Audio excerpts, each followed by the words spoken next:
How? Start it up.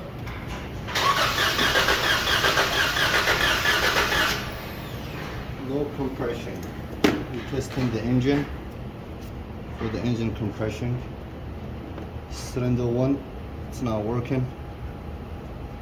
Let's try on the second one. Let's see what kind of compression.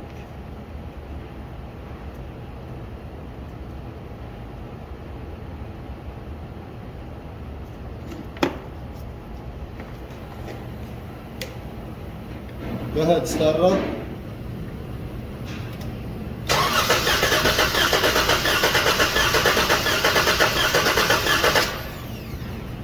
That's it. This one has a compression. The first one stopped working. That car for sure need the engine.